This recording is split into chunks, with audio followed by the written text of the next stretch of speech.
দেখতে এবং স্বাদে দুটোতেই অসাধারণ। আপনি যখন খাবেন তখন বুঝতেই পারবেন না যে এই পেঁয়াজুগুলোতে ডাল ইউজ করা হয়নি, অর্থাৎ কোনো প্রকার ডাল বাটাবাটির ঝামেলা ছাড়াই পেঁয়াজুটি তৈরি করা হয়েছে। আসসালামু আলাইকুম, ওয়েলকাম টু শর্মিলি কিচেন। আজ আমি আপনাদের সঙ্গে শেয়ার করতে যাচ্ছি ডাল বাটাবাটির ঝামেলা ছাড়াই মুচমুচে পেঁয়াজু। পুরোটা রেসিপি দেখতে হলে আমার সঙ্গেই থাকতে হবে কিভাবে তৈরি করেছি। এরকম মজার মজার রেসিপি পেতে চাইলে আমার চ্যানেলটিকে সাবস্ক্রাইব করে রাখতে পারেন। আর আপনি যদি ফেসবুক থেকে হয়ে থাকেন আমার পেজটিকে ফলো করে রাখতে পারেন। প্লিজ প্রিয় বন্ধুরা, ছোট্ট একটি লাইক দিয়ে দেখা শুরু করবেন। আপনাদের ছোট্ট একটি লাইকের মাধ্যমে আমার এই ভিডিওটি অনেকের কাছে পৌঁছিয়ে যেতে পারবে।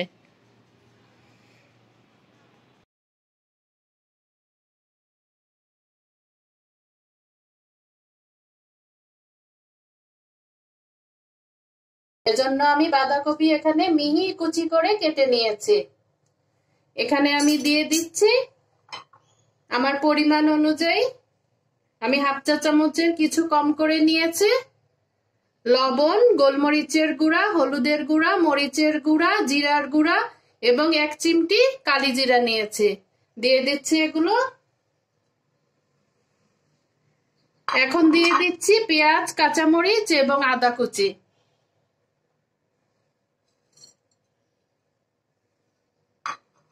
এখন দিয়ে দিচ্ছি 2 চা চামচ কর্নফ্লাওয়ার।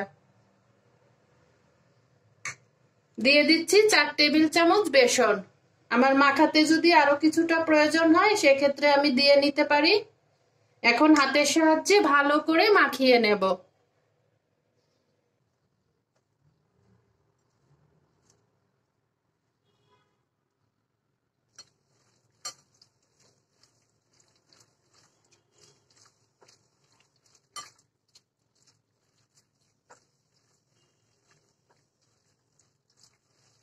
এখন আমি চলে যাচ্ছি ভাজাতে। কেউ চাইলে ধনেপাতা ইউজ করতে পারেন, আমি যেহেতু কালো জিরার ফ্লেভারটা চাচ্ছি এজন্য আমি ধনেপাতাটা এখানে ইউজ করছি না। যে যেই শেপে পছন্দ করি সেভাবে করে ভেজে নেব।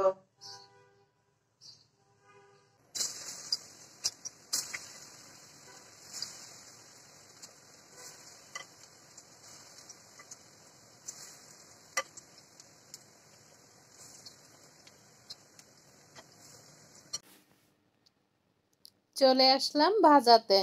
পাত্রে আমি তেল গরম করে ব্যাচ ওয়াইজ ভেজে নিচ্ছি। একবার ভেজে তুলে তারপরে আমি আবার ভাজবো। অল্প অল্প করে ভাজলে আমার ভাজাটা খুব সুন্দর মুচমুচে হবে। ভাজার ক্ষেত্রে আমরা অবশ্যই খেয়াল রাখবো আমরা যেন একটু মোটা পাত্র নেই। যে কোনো ভাজায় আমরা একটু মোটা পাত্র ইউজ করলে সেই ভাজাটা কিন্তু খুব সুন্দর হয়, ক্রিস্পি হয়। এই যে আমি এক পাশটা ভেজে উল্টিয়ে দিচ্ছি। এক পাশটা লাল হয়ে গেলে উল্টিয়ে আবার আরেক পাশটা মুচমুচা করে ভেজে নেব। পছন্দ অনুযায়ী কালার করে ভেজে নেব। তৈরি না করলে কেউ বুঝতেই পারবেন না যে এতটা মুচমুচে হয়। এই যে আমি এক ব্যাচ তুলে আরেক ব্যাচ দিচ্ছি।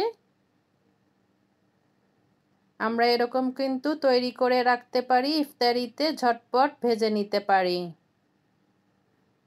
এই যে আমি আরেক ব্যাচ ভাজছি। এখন উল্টিয়ে দেব, উল্টিয়ে দুপাশটা মুচমুচা করে ভেজে তুলে নেব। খুবই মজার এই পেঁয়াজুটা। কেউ না তৈরি করলে বুঝবেনই না যে এটার মধ্যে ডাল দেয়া হয়নি। এই যে এখন আমি তুলে নিচ্ছি। তুলে আমি সার্ভ করে নেব। কতটা মুচমুচে হয়েছে দেখেই বোঝা যাচ্ছে।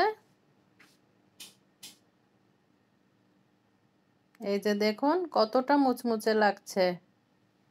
এই যে আমি আগে ভেজে নিয়েছিলাম, আপনাদের দেখিয়ে দিচ্ছি। এখন আমি সবগুলো একসাথে সার্ভ করে নেব।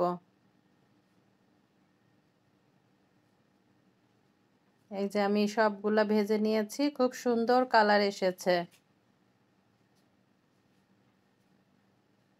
এত ক্রিস্পি হয়েছে। একবার হলেও এই রেসিপি ফলো করে আসছে রমজানে বানিয়ে দেখবেন। এখন কিন্তু বাজারে প্রচুর বাঁধাকপি পাওয়া যাচ্ছে। এই যে আমি একটা টেস্ট করে দেখাচ্ছি, খুবই ক্রিস্পি হয়েছে। এরকম তৈরি করে রমজান মাসে খাবেন কিন্তু। আজ আসি, আবারও চলে আসবো নতুন কোনো রেসিপি নিয়ে। আপনারা সবাই ভালো থাকুন, সুস্থ থাকুন। আল্লাহ হাফেজ। আসসালামু আলাইকুম।